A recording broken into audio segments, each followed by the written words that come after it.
It's my pleasure to introduce my guest, Barbara Stewart. Barbara is on the National Advisory Board of the Policy Circle and recently joined the Graham Council of the University of Chicago. She has more than 30 years of experience in private, public, nonprofit sectors, federal and state level governments. Barbara and her husband, Peter Bowe, co founded and lead the Bowe-Stewart Foundation, which supports organizations that expand economic opportunity through education, training, and work.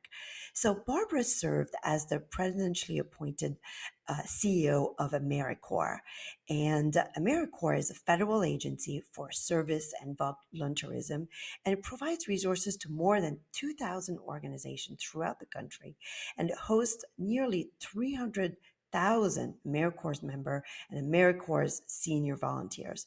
So I invited Barbara to share with us her experience as a presidential nominee of a federal agency and really her thoughts on the future of civil society in America. Welcome to the show. And I'd love for you to share with us the mission of the AmeriCorps agency and what type of volunteerism does it promote? Sylvie, thanks so much for having me on your show and joining you today. So, AmeriCorps is really the federal agency for service and volunteering. And the mission of AmeriCorps is to improve lives and to strengthen communities and to foster civic engagement through volunteerism and service.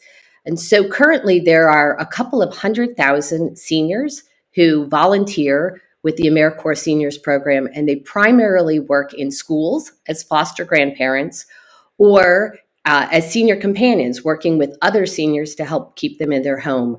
But the probably best known program that the agency supports is the AmeriCorps program, which is a year-long service opportunity, mostly for young people, although Americans of all ages can participate, to serve with nonprofits in their communities.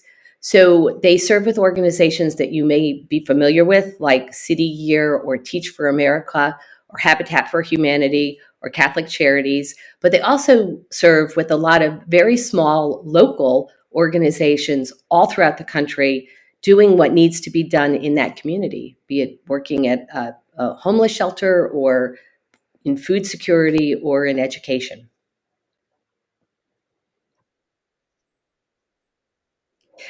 AmeriCorps is actually relatively new as federal agencies go. It was established 27 years ago. It was really born out of George W. Bush's Points of Light effort.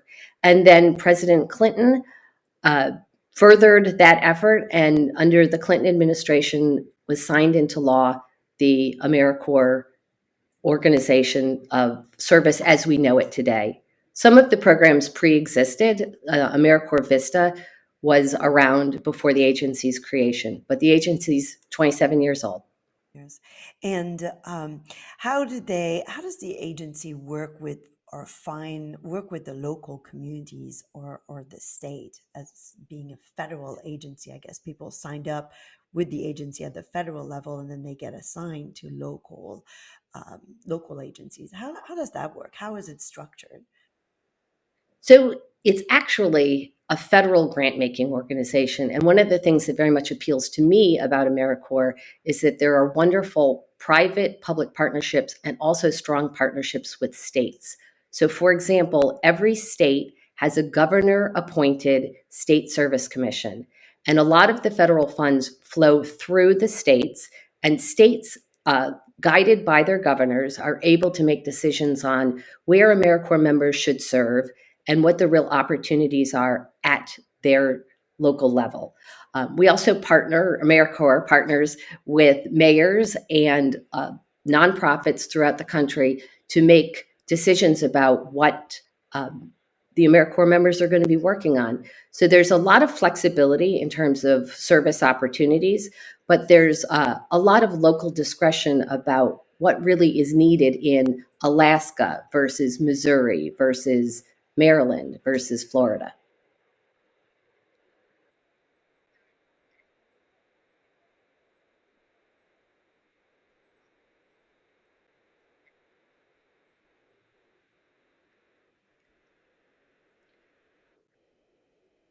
So the federal government and state governments really serve as marketing and information sources.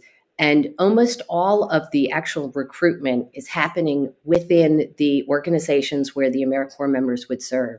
So City Year, for example, is doing recruiting, or Habitat for Humanity is doing recruiting. And so in many ways, the federal agency is about promotion and encouraging service and volunteerism, but it is largely a grant agency. There is one program that is a residential program that's literally administered in 4 different states by the federal government. And it's an opportunity for 18 to 26-year-olds to spend a year in residence on one of 4 campuses. But the vast majority of AmeriCorps members are serving in their communities or a community they chose to move to. And they're supported by grants that the federal government provides nonprofits or local governments and splits the cost with.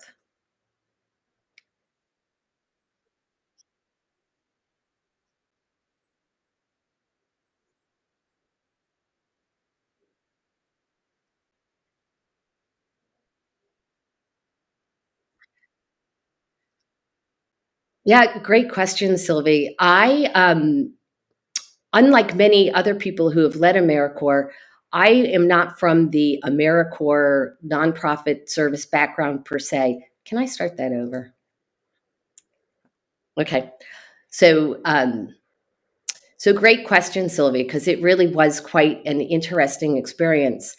I was contacted by the president's personnel office to, uh, why am I fumbling over this? Okay, I'm gonna start again. Because it's a weird story. That's why I'm fumbling over this. Okay, so I'm gonna start. Exactly. Um, so, Sylvie, that's a really interesting question because my path wasn't really completely straightforward. I was contacted by the president's office about serving in the administration, and I literally looked through a book of opportunities, and I thought working at AmeriCorps best fit with my values and the issues I was interested in terms of supporting service and volunteerism. So I threw my hat in the ring, and then I actually didn't hear anything for a couple of months. And then, as quirky as this may sound, I got an email asking me to submit a full and complete application. I think I expected it to be a more formal phone call process, but I guess in the 21st century, we contact people about important things by email. So then I went through the application process, which was uh, interesting and onerous. The federal government understandably wants to know a lot of information about presidential appointees. And so I needed to provide extensive background information, which ultimately led to being officially appointed by the president and then confirmed by the Senate. And so what? It's a big responsibility, and you what was there like a calling that you had to say, okay, I am. What did you tell yourself to feel like, okay, I can take on this challenge of running a federal agency that impacts hundreds of thousands of people? Well, the prospect of leading this big and important agency was exciting to me, but I think I didn't really fully realize what I was getting into until I was there. Um, I am a big believer in the mission of the agency, improving lives, strengthening communities, fostering civic engagement, and have seen throughout my professional nonprofit career how important volunteers in service are. But I don't think I fully realized the challenges, specifically the operational challenges that were ahead of me. AmeriCorps as an agency has attracted a lot of very passionate, visionary people, but the issues of fiscal uh, audits and operational structure hasn't always been its forte. And so I was there in its 22nd to 25th year, and there were big challenges that had accumulated over time. So I ended up spending a lot more time than I had anticipated um, reworking a lot of the internal structures to make sure that the organization had the capacity to continue to support the nonprofits and, importantly, the AmeriCorps and AmeriCorps senior members that it was supporting. Yeah. So when you arrive at the agency, how did you get your bearings? So I had the opportunity to go and meet with some of my future colleagues before I was actually confirmed. But a big challenge when you're leading a federal agency is putting together your team. And so finding the people who would be part of my team, support me. There were political appointees there when I arrived, and they were a terrific group. So that was a very lucky for me. And I also had a very talented career team that I worked with. But getting your bearings is a big project because there's all kinds of history. There's all kinds of immediate decisions that have to be made in the first week, on top of putting together your vision for what you want to accomplish in the coming years. Yeah, and how did you decide on that vision or the key goals that you wanted to accomplish during your tenure? Like, how did you go? You said you wanted to really restructure so the agency could operate with excellence and at its best and deliver its service. But how did you decide what your key goals were going to be and what was going to be your legacy there?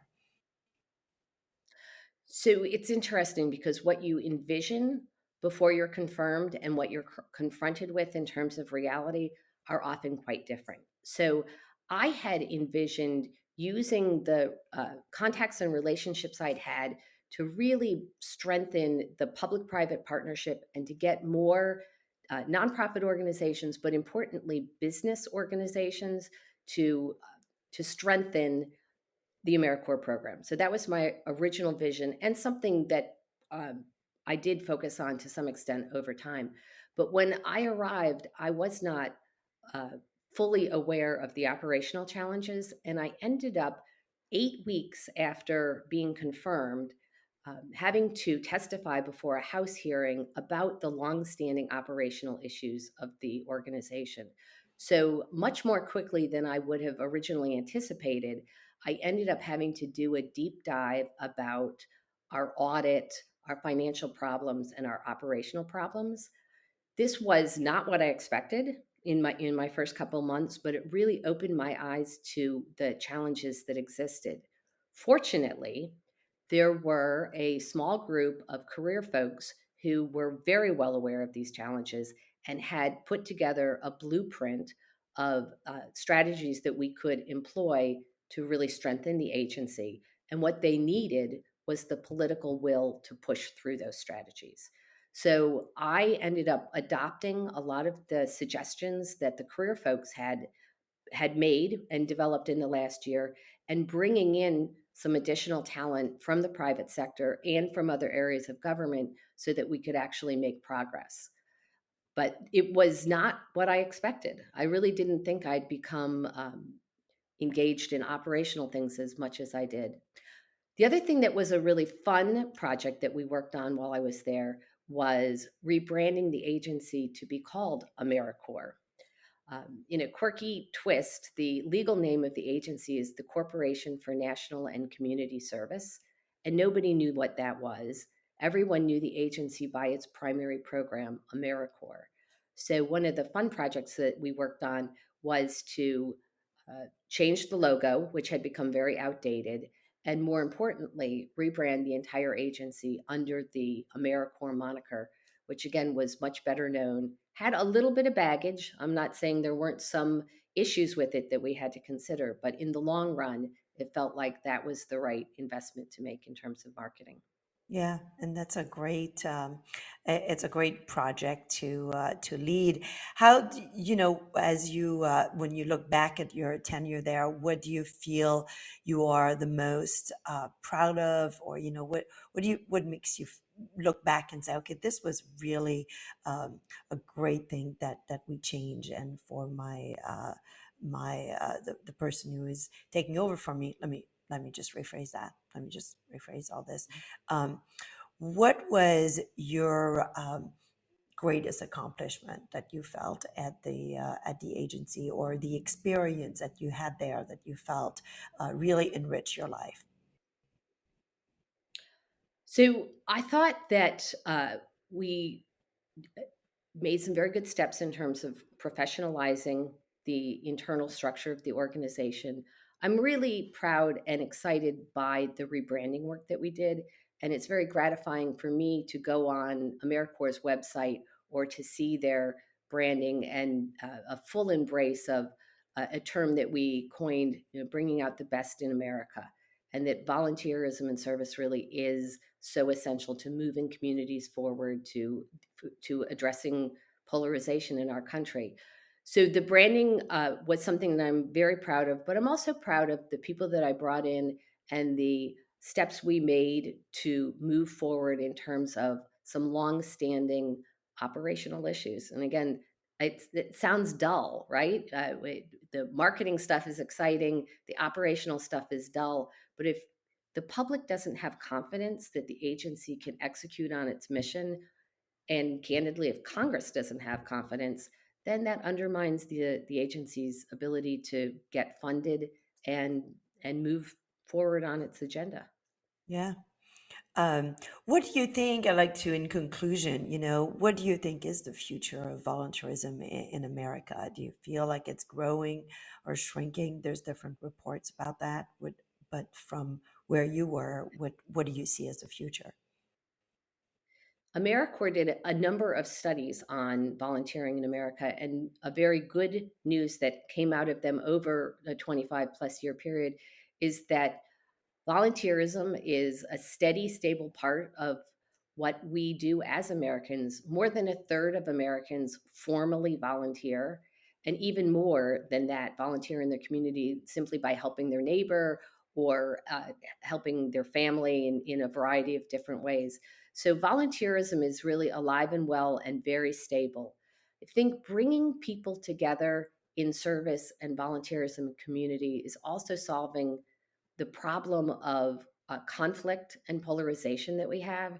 And that solution of volunteering has always been around and continues to be strong, but its ability to positively affect some negative consequences in our community is really important. Yeah. Yeah, no, it brings people, I mean, it brings people to have different experiences, to discover something that they didn't know about themselves. And also, like you said, to just connect with people differently, and people with different background, different life experiences. And it really happens through volunteerism because it pushes you outside of your comfort zone.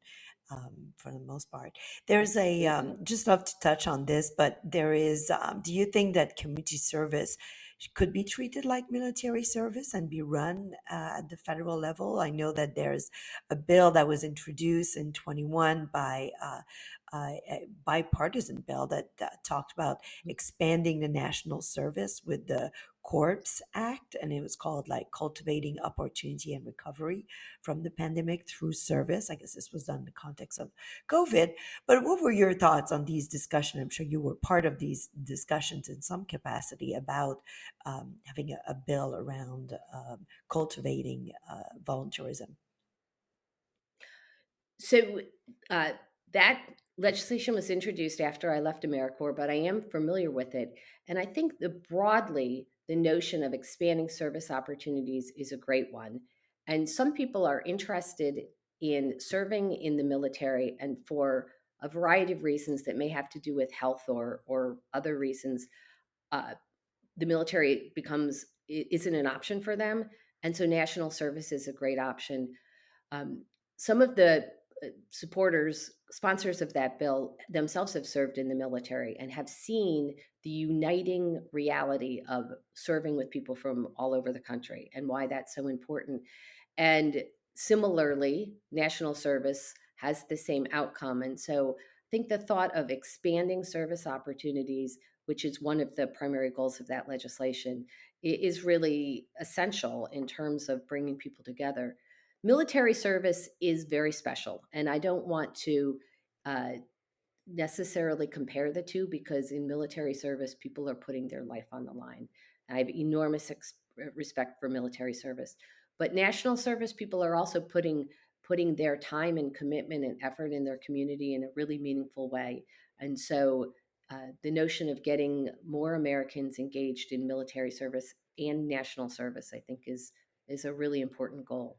Yeah, it's an interesting goal. I would also kind of so many young people graduating, leaving high school. This would give an opportunity for them to really find a focus, discover new talents, and then before moving on to perhaps vocational training or university training.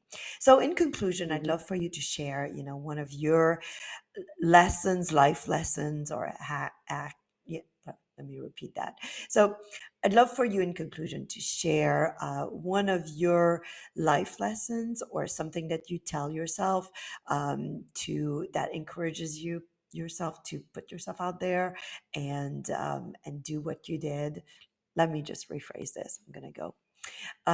So I'd love for you to share some words of encouragement or words of wisdom that would inspire us to do a little bit like what you did. Put ourselves out there and say yes to opportunities.